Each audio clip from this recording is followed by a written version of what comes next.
네, 오늘 누가복음 1장 67절부터 75절까지 말씀으로 오늘도 찬양할 수 있는 이유, 오늘도 찬양할 수 있는 이유란 제목으로 하나님 말씀을 함께 나누기 원합니다. 올해 2021년 새해가 되면서 우리가 또 한번 새롭게 성경 읽기를 지금 하고 있는데요. 저는 이번 주에 지금 누가복음 말씀을 읽는 가운데 있는데 오늘 누가복음 1장에서 하나님을 찬양하고 있는 사가랴는 그 침례인 요한의 아버지죠. 이 사가랴를 보면서 그가 내뱉은 그 하나님을 찬양하는 말, 그 단어들과 그 문장을 보면서 오늘도 우리가 찬양할 수 있는 이유가 여기 있구나 하는 것을 주님께서 보게 해주셨습니다. 오늘도 지금 이런 상황에서도 우리가 찬양할 수 있는 이유 무엇일까요? 오늘 저와 여러분이 함께 하나씩 한번 살펴보고자 합니다. 그래서 우리도 사가랴와 더불어서 함께 매일매일을 주님을 찬양하며 살아가기를 원합니다. 오늘 본문 누가복음 1장 68절을 보시면 이렇게 기록이 되어 있습니다. 주 이스라엘의 하나님을 찬송하리로다. 그분께서 자신의 백성을 돌아보사 구속하시고 라고 지금 기록되어 있습니다. 사가랴는 자기 아내도 그렇고 자신도 그렇고 나이가 너무 많이 들어서 도저히 아기를 낳을 수 없는 상황이었는데 하나님께서 성령님을 통해서 기적적으로 아기를 갖게 되었을 때 그는 이것이 하나님께로부터 온 것임을 알았죠. 그래서 지금 이스라엘을 하나님을 찬송하리로다 하면서 그분께서 자신의 백성을 돌아보셨다라고 말하고 있는데 오늘 여기서 첫 번째, 오늘도 우리가 찬양할 수 있는 이유 첫 번째를 발견할 수가 있습니다. 그것은 하나님은 나를 반드시 방문해 주실 분이기 때문에 그렇습니다. 나를 반드시 방문해 주실 분이시기 때문에 나는 오늘도 찬양할 수 있다 하는 것이죠. 오늘 여기 68절에 나와 있는 돌아보사, 우리말로 돌아보사라고 되어 있는데 영어가 있으신 분들은 영어로 보시면 He has visited, 방문하셨다 라고 기록이 되어 있습니다. 제가 요즘 노지수아님 부부와 함께 여러분을 신방하고 있잖아요. 줌으로 하긴 하지만 그 신방할 때 그 신방이 방문하다 그 뜻입니다. 제가 한번 찾아봤더니 이게 한문이더라고요. 찾을 심, 찾을 방. 그래서 심방. 그래서 누군가를 케어하면은 가능하면 직접 만나보고 싶은 마음이 왜 들잖아요. 그래서 돌보다, look after.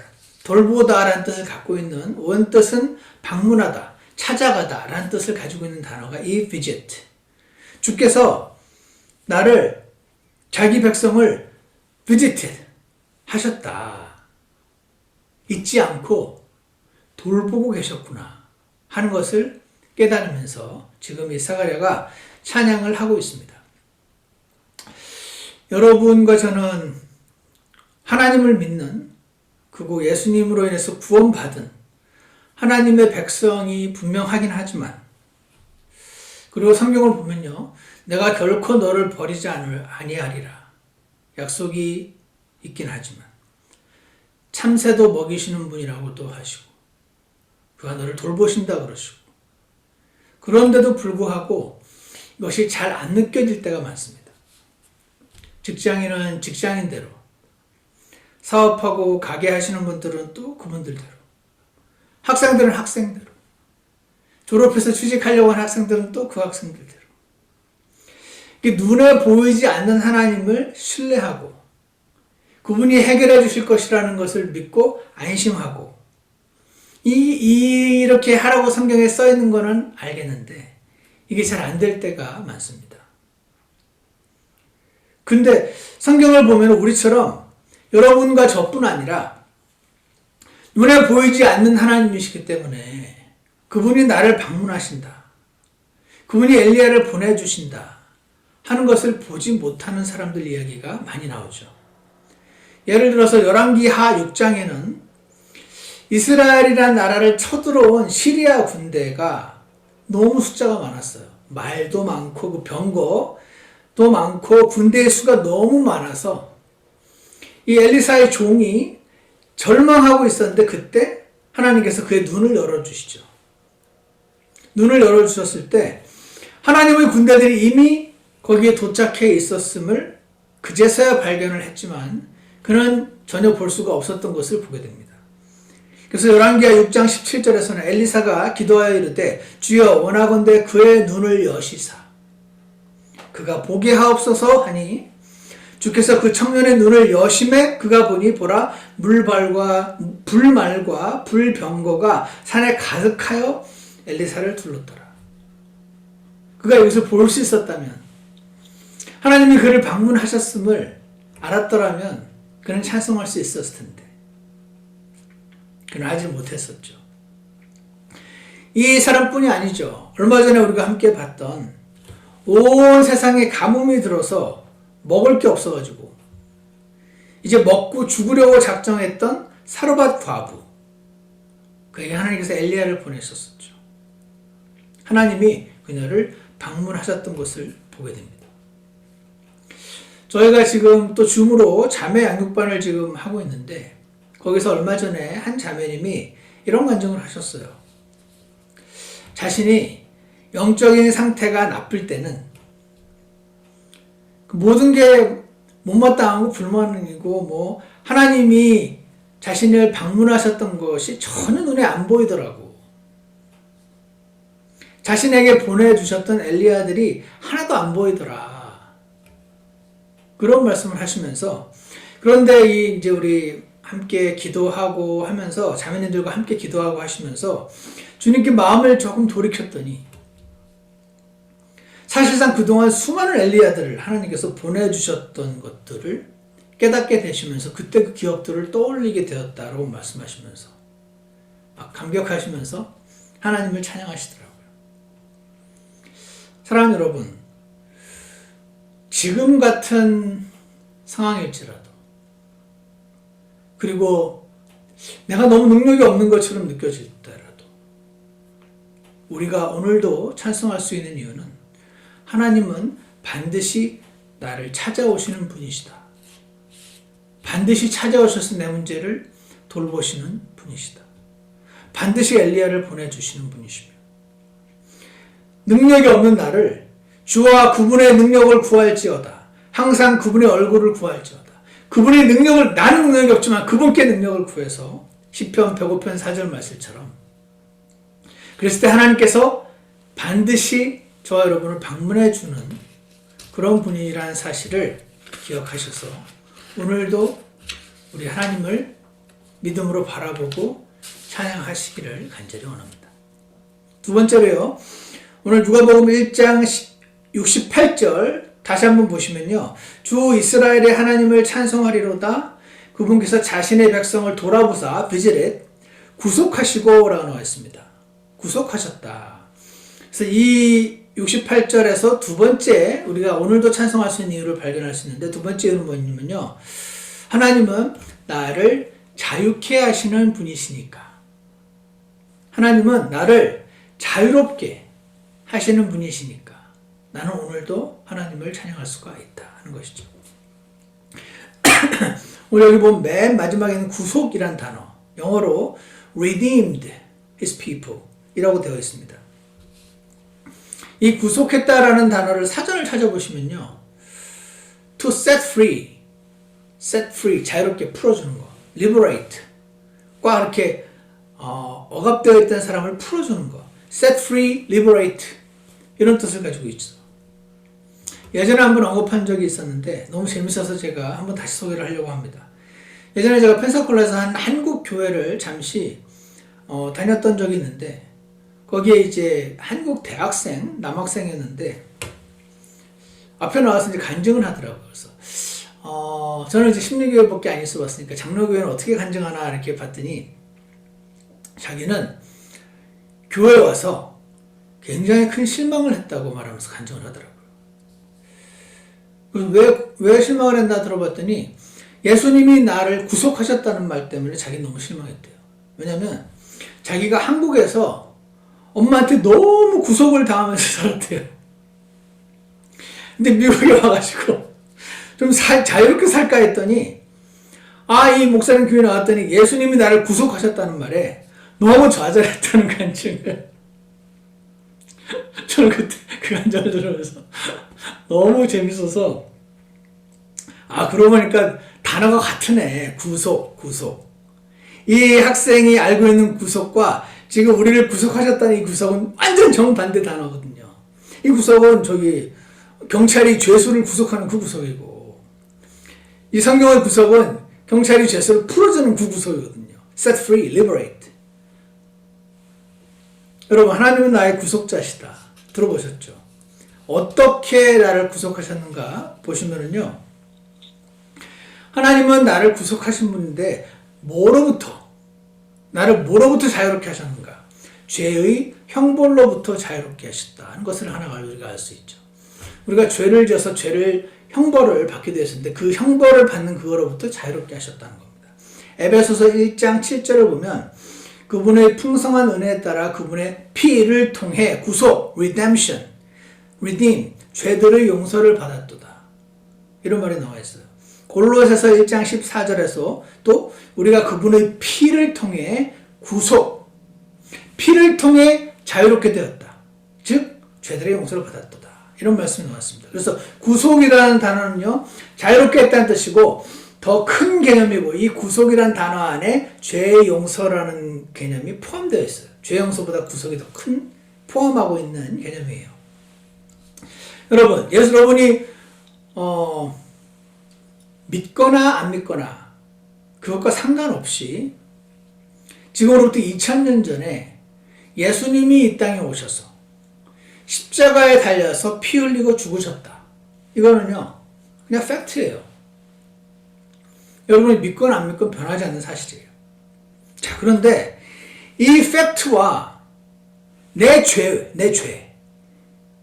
이것과 무슨 관련이 있는 것일까요? 내 죄와 예수님이 죽으셨다는 거의 관계를 아는 거는요, 잘은 모르지만 미국 사람들은 좀 더 알기가 쉽지 않을까 하는 생각을 잠시 해본 적이 있습니다. 왜냐면요, 미국 사람들은 역사를 보면 헌법이 있고 그 헌법에 대한 amendment, 수정 조항들이 있잖아요. 그 중에서 the Fifth Amendment to the Constitution, 이 double jeopardy라는 조항이 있습니다. 미국 사람들이 다 아는 것 같더라고요. double jeopardy, 제가 위키피디아를 찾아봤더니 이렇게 됐어요. It's a procedural defense that prevents an accused person from being tried again on the same or similar charges following an acquittal in the same jurisdiction. 그러니까 어떤 죄가 있는데 그 죄로 인해서 내가 대가를 치렀으면 그 동일한 죄, 비슷한 죄로 인해서 또 처벌받지 않는다. 그래서 더블 제퍼디라고 부른대요. 그래서 the Fifth Amendment shall not any person be subject to for the same offense to be twice put in jeopardy of life. 자, 이게 무슨 말이냐면 로마서 6장 23절에 보면은 죄의 싹은 사망이다 라는 말씀이 나와 있습니다. 죄를 지었으면 싹, 대가를 치러야 돼. 프라이스를 치러야 되는데 죄를 지었으면 그 대가는 사망이다 무조건. 하나님이 정하신 뜻이에요. 죄의 싹은 사망이다. 죄를 지었으면 사망을 해야 된다. 근데 레위기 17장 17절에는 육체의 생명이 피에 있다라는 말씀이 나와요. 육체의 생명이 피에 있기 때문에 피가 빠져나가면 생명이 빠져나가서 사람이 죽죠. 그러니까 이 피가 생명이에요. 그러니까 피가 흘려졌다는 것은, 사망했다는 것은, 그러니까 피가 흘려지면 죽는 거죠. 죽음은 아까 뭐였죠? 죄의 싹이었죠. 죄의 싹은 사망이니까. 그러니까 원래 내 죄로 인해서 내가 죽음을 당해야 되죠. 그러면은 죄의 싹을 내가 치르는 거죠. 내가 죄를 지었으니까 내 죄의 대가를 죽음으로 내가 치러야 되는 거예요. 그런데 내 대신 내 죄를 예수님이 다 뒤집어 쓰시고 대신 죽으셨다. 그래서 내 죄의 대가를 치르셨다. 그래서 하나님이 나를 또 죄의 대가를 물으시면 더블 제퍼디에 어긋난다. 이겁니다. 다시 말해서 여러분이 믿거나 안 믿거나 팩트는 뭐냐면 하나님께서 여러분과 제가를 사랑하시지만 죄인이라는 거죠. 죄의 싹슨 사망이기 때문에 원래 우리가 죽는 겁니다. 그리고 둘째 사망이란 지옥을 경험하게 되죠. 이 상황을 하나님께서 우리를 사랑하셔서 자신의 죄 없는 아들을 보내셔서 우리 인류의 모든 죄를 그분께 전가하셨어요. 이것도 팩트예요. 그리고 그분을 죽이셨어요. 내 죄의 싹스를 치르게 하신 거죠. 이것도 팩트예요. 그래서 그분이 대신 죽으셨죠. 살아나셨죠. 그래서 내 죄에 대한 대가를 예수님께서 다 치르게 하셨다. 이것도 팩트예요. 그래서 하나님께서 내가 지은 죄로 인해서 나를 지옥에 보내주지 않으시고 나를 용서하신다. 이것도 팩트예요. 여기까지가 팩트인데 이게 나한테 적용되는 사람이 있고 적용이 안 되는 사람들이 있죠. 구원 받은 사람이 있고 아직 구원을 안 받은 사람이 있어요. 이 차이는 뭘까요? 이 팩트를 저는 믿었고 이 팩트를 안 믿었고 그 차이인 겁니다. 계약은 한쪽만 서명한다고 성립되지 않거든요. 하나님은 서명하신 거예요. 나는 너를 사랑해서 너를 건지려고 내 아들을 보냈어. 금쪽 같은 내 아들을 너 살리려고 네 집값을 대신 치르게 했어. 왜? 너 살리려고. 이게 팩트. 믿으면 믿고. 아무리 엄청난 선물을 줘도 노 하면 선물은 절대로 강제로 주는 선물이 아니거든요. 죄의 싹스는 사망이나 하나님의 선물은 영원한 생명입니다. 죄의 싹스를 치르시고 영원한 생명을 제공하시려고 하는 하나님 앞에 제가요 이걸 알게 된 한 날이 있어요. 제가 나이가 28살 때 이걸 깨달은 날이 있습니다. 이거를 그래서 죽으셨어? 나는 그냥 종교 지도자라서 순교당한 건 줄 알았는데 나 때문에 내 죄를 용서하시려고 죽었다고? 날 위해 대신 죽으셨다는 사실을 제가 받아들인 날이 있어요. 1998년 6월 어느 날입니다. 날짜는 정확히 몰라요. 그래서 날 위해 왜 대신 죽어주셨냐고. 나 너무 고마워서 잘 안 믿기긴 하지만 이걸 받아들이면 내 거가 된다니까 내가 받아들이겠다고. 감사하다고. 제가 감사 기도를 드렸던 날이 있습니다. 얼마나 감사하든지. 여러분도 그 날이 있으신가요? 아직 이 예수님의 선물을 받아들이고 예수님 감사합니다 라고 고백한 적이 없으신 분들은 오늘 하시기 바랍니다. 오늘 우리가 감사할 수 있는 이유는 그분께서 우리를 자유케 구속하시는 분인데 어디에서부터? 죄의 형벌로부터 나 대신 죽으심으로 지옥 갈 운명으로부터 나를 자유케 하신 분, 건지신 분, 나를 구속하신 분인 것입니다. 또 하나가 있어요. 나를 자유케 하셨다는데 뭐로부터 자유케 하셨냐면요. 아까는 첫 번째는 죄의 형벌로부터 자유케 하셨다 그랬죠. 두 번째는요. 죄의 본성으로부터, 죄성으로부터, sin nature로부터 자유케 하셨다라고 성경에 기록이 되어 있어요. 여러분과 제가 구원을 받았어도요. 우리 다 알죠. 정직하게 조금만 들여다보면 다 압니다. 우리 안에 여전히 죄성이 남아있어요. 구원은 받았는데. 그래서 그 죄성이 발동을 해서 계속 죄를 짓지만 그 죄값을 예수님이 대신 치렀다는 이유로 우리가 지옥을 가진 않지만 여전히 죄성이 남아있어요. 이 죄를 안 짓고 싶은데 자꾸 나와요. 제가 하나 예를 들어볼게요. 이 죄성은요 굉장히 반항적이죠. 10살 정도만 돼도 다 알아요. 뭐죠? 내가 공부를 지금 막 하려고 했는데 엄마가 너 공부 안 하니? 그러면 딱 하기 싫어져. 그 마음 있죠. 그게 뭐죠? 그게 죄성이에요. 내가 알아서 하려고 했는데 우리 엄마는 왜? 나를 저렇게 좀 내버려두면 될 텐데 이렇게 생각하시죠? 하셨었죠? 티네이저들 그렇게 생각하고 있나요? 근데 그 마음 있죠? 그 마음이 죄성이에요. 그게 죄성이고 그 죄성에 휘둘리는 걸 죄에게 종로로 탄다 그래요. 그래서 딱 기분 나빠도 내 엄마하고 하면은 여러분이 그 죄에게 종로로 탄 게 아닌데 확 이만하게 나와가지고 앉아있으면 그게 죄에게 종로로 타는 거예요. 왜냐면 죄가 시키거든요. 기분 나빠하라고. 그 시키는 거에 내가 알았어 기분 나빠할게 그러니까 이제 죄에게 종로로 타는 거죠. 죄성의 또 하나 특징은요. 질투와 시기가 그렇게 많아요. 우리 속담에도 있죠. 사촌이 땅을 사면 배가 아프다. 사촌이 땅을 사면 내가 사랑하는 사촌인데 땅을 사서 부자가 되면 함께 기뻐해야지. 그 사촌이 얼마나 기뻐하겠어요. 근데 왜 배가 아픈지 여러분 다 아시죠? 제가 예전에 구원받고 나서 아내와 사이가 극도로 틀어져서 정말 이혼 직전까지 갔었을 때가 있어요. 그래서 저는 이 교회를 계속 섬기고 있는데 아내가 안 따라와요. 근데 제가 와서 보니까 그때 거의 저만 혼자였던가 저 한 자매 더였던가 결혼을 했는데 저는 남자만 나와서 섬기고 그 자매는 혼자 그런 사람들이 한둘 있었어요. 몇 명 있었어요. 많지는 않았는데 그때 와 제일 화나는 게 부부가 막 와서 교회에 와서 막 이렇게 서로 막 사랑하면서 함께 주님 섬기는 사람들 그걸 보기 싫어요.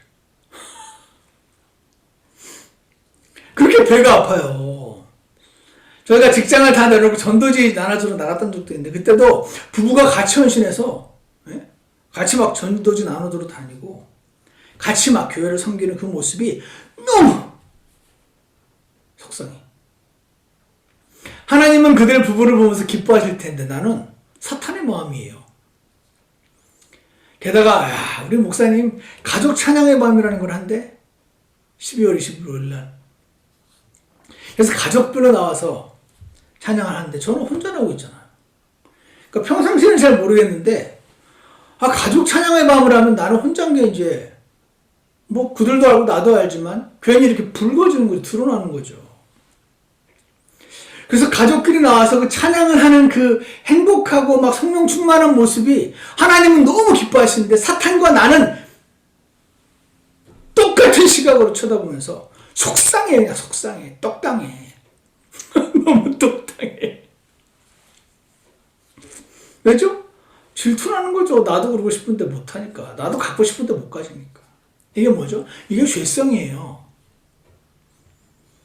제가 이 죄성에 휘둘려서 막 피눈물을 흘리면서 막 괴로워하는 그게 뭔지 아십니까? 죄에게 종로로 타는 거더라고요. 몰랐어요 그때는. 행복한 부부가 나에게는 왜 상처가 되죠? 이놈의 죄성 때문에. 하나님의 성령은 기뻐하시는데 나도 함께 기뻐하는 것이 마땅한데 이 죄성에 못된 죄성. 네가 잘 되는 건 뭐 좋지만 나보다 잘 되는 건 싫어. 이 못된 죄성이 나를 휘둘르는데 내가 거기에 휘둘려서 함께 슬퍼하고 못마땅해 하니까 내가 죄에게 종로로 타는 거죠.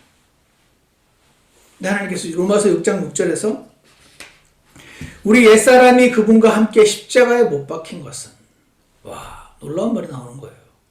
네 그 못된 네 육신이 죄성에게 종로로 타는 그 육신이 그분과 함께 십자가에 못 박혔다 죽었다.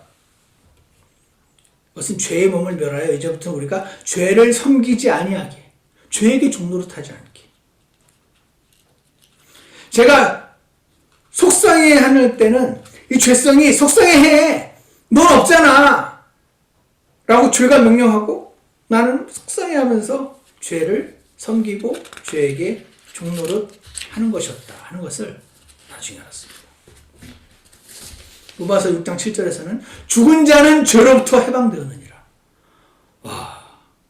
이 죄가 있는데 나를 속상해하라고 막 시키는데 내 육신이 죽었다는 거죠. 죽으면 죄로부터 해방되는 거죠. 사랑하는 여러분, 오늘도 우리가 찬양할 수 있는 이유는 하나님께서 나를 자유케 하셨기 때문입니다. 죄의 형벌로부터, 죄의 본성으로부터. 하나님이 기뻐하시는 모습인데 나는 너무 시샘하고 있는 사탄과 이 동일한 모습을 주님께서 눈을 열어주셔서 보여주시고 회개하면서 해결해 주시더라고요. 사랑하는 여러분, 오늘도 우리가 찬양할 수 있는 이유는 그 어느 날을 죄로부터, 죄의 형벌로부터, 죄의 본성으로부터 자유케 하셨기 때문에 오늘도 찬양할 수 있음을 믿으시기 바랍니다. 세 번째로요. 세 번째, 오늘도 찬송할 수 있는 이유. 그분은 내 인생을 의미 있게 만드시는 분이시기 때문에 그렇습니다. 내 인생을 의미 있게. 여러분 인생이 의미 있게 원하시나요? 대한민국이요, OECD 국가 중에서 자살률이 제일 높은 나라로 알려져 있어요. 근데 사실은 자살률이 제일 높은 게 아니고 사실은 노인 자살률이 제일 높은 나라래요. 80대 이상 노인 자살률이 30대 자살률의 2.5배가 넘는다고 합니다. 왜 그럴까? 한국은요, 나이가 들면 일을 못하게 만들기 때문에 그렇대요. 물론 젊을 때 난 너무 힘들기 위해서 나 이제 돈도 있고 빨리 은퇴를 하고 싶다, 그런 사람 말하는 게 아니에요. 아직 난 노력이 있는데, 난 일할 수 있는데 나 못하게 하니까 삶의 의미를 못 찾으면서 그렇게 자살률이 높다고 하는 것을 제가 오늘 라디오 방송에서 들었어요. 제가 아닌 게 아니라 보니까 미국은요, 정년퇴직이라는 게 없어요.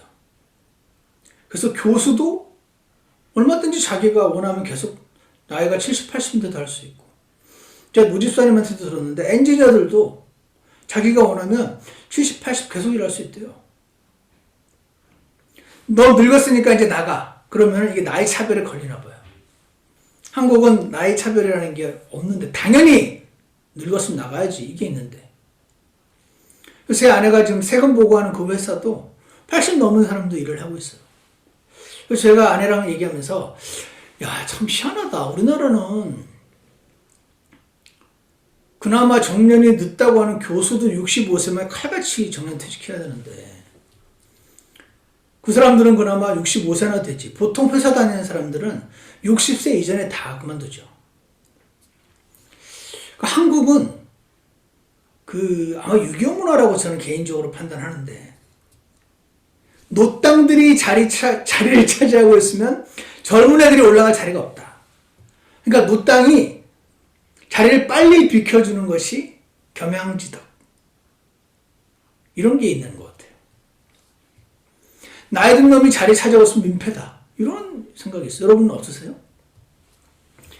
이게 저는 한국의 아주 나쁜 정서고 유교의 문화라고 생각을 하는데, 그러니까 나이 들면 내가 뒤로 물러나야지, 젊은 애들 일하게 해야지 라고 말하는 유교 정서. 미국 정서는요, 아니 내가 나이 들어서 내가 하겠다는데 원하면 계속 일해, 이게 미국 정서인 것 같아요. 그래서요, 노인들 자살률이 높을 뿐 아니라 남자들이 은퇴하면서 확 늙는데요.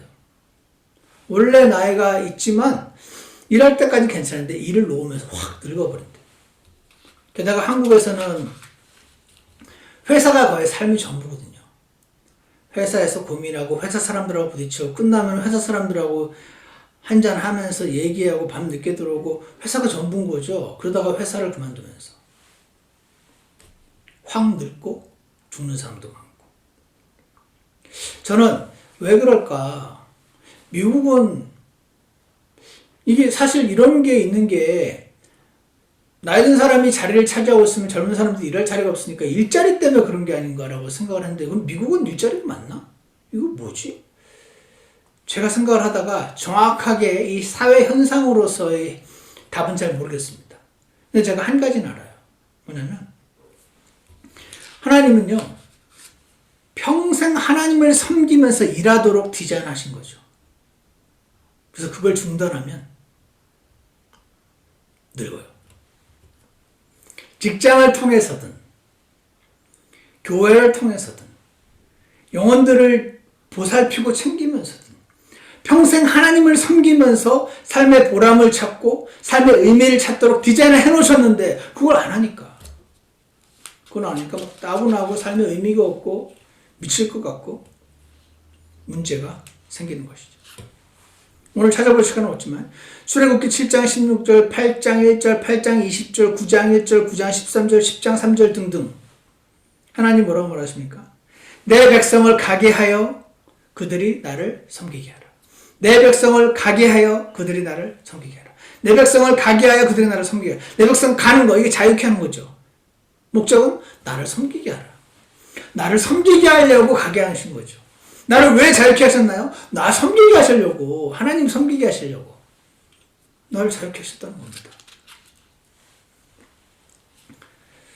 저는 여러분이 평생 일하십시오. 그 말 하는 게 아니죠.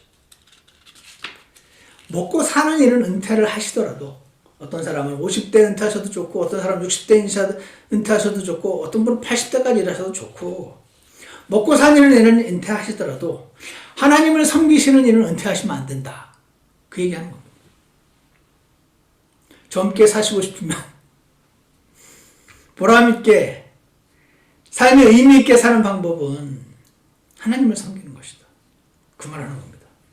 왜냐하면 하나님이 내 인생을 가치 있는 것으로 만들어 주시기 때문에 그래요. 오늘 본문의 누가복음 1장 74절 우리의 원수들의 손에서 우리를 건져내는 게 redeem, 자유롭게 하는 거죠.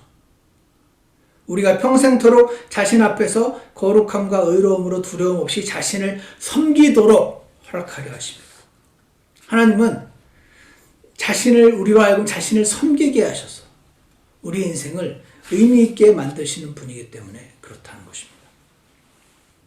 사랑하는 여러분, 전 여러분이 나이가 많이 드셔도 교회가 필요하다고 하면 주님이 원하신다고 하면 기꺼이 찬양대에 헌신하시기 원합니다. 교회가 필요하다고 하면 주님이 원하신다고 하면 기꺼이 나이가 드셔도 주일학교 교사로 헌신하시기 원합니다. 그게 하나님 뜻입니다. 교회가 필요하다고 말하면 주님이 원하신다고 하면 기꺼이 여전도 회장으로 기꺼이 남전도 회장으로 헌신하는 분들이 생겨나기 원합니다.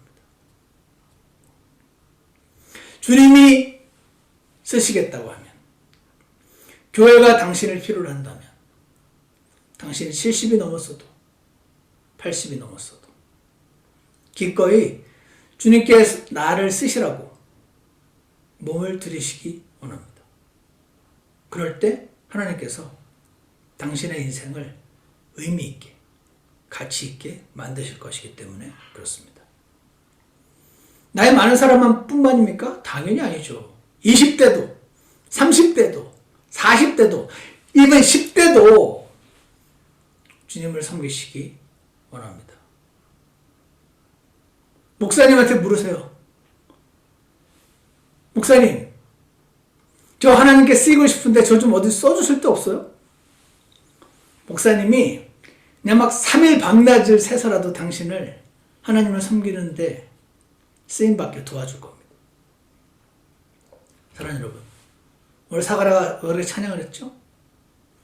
하나님이 나를 반드시 방문해 주시는 분이신 걸 알고 나를 자유롭게 redeem, 구속하신 분인 걸 알고 내 인생을 하나님을 섬겨서 의미 있게 만드시는 분이기 때문에 그래서 오늘도 우리는 하나님을 찬양할 수 있습니다.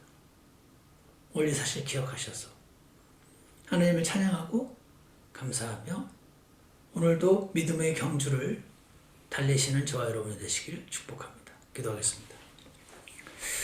사랑하는 하나님 아버지, 오늘 하나님 말씀을 통해서 내 눈에는 보이지 않을 때가 많지만 하나님께서 반드시 나를 찾아와 주시고 방문하시는 분이심을 신뢰하고 주님 앞에 찬양할 수 있게 도와주시옵소서. 지금 때로는 능력이 너무 부족해서 과연 할 수 있을까 그런 생각이 들 때가 있습니다. 그때에도 나는 할 수 없지만 하실 수 있는 주께서 방문하시고 친히 돌보셔서 내 삶을 이끌어가 주시기 원합니다. 그리고 주님, 하나님은 저를 죄의 형벌로부터 구하셨을 뿐 아니라 죄의 본성으로부터 자유케 하셨던 분이심을 기억하게 하셔서 오늘 나를 사로잡고 나를 매이게 만드는 걱정과 근심과 두려움과 미움과 증오와 질투와 시기로부터 내가 그리스도와 함께 십자가 못 박혀 죽었음을 깨닫게 하시고 건진받는 자유케 되는 자들 되게 도와주시옵소서.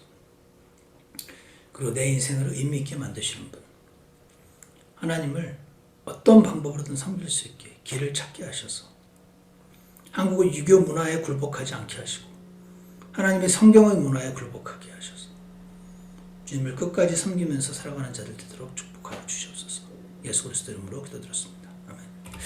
우리 다 같이 찬송가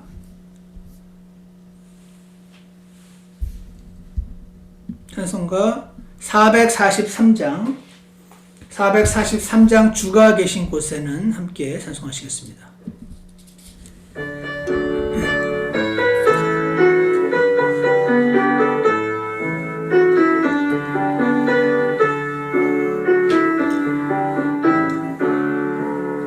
주가 계신 곳에는 자유함이 있으니 내 영혼 주의 영으로 가득 채워주소서.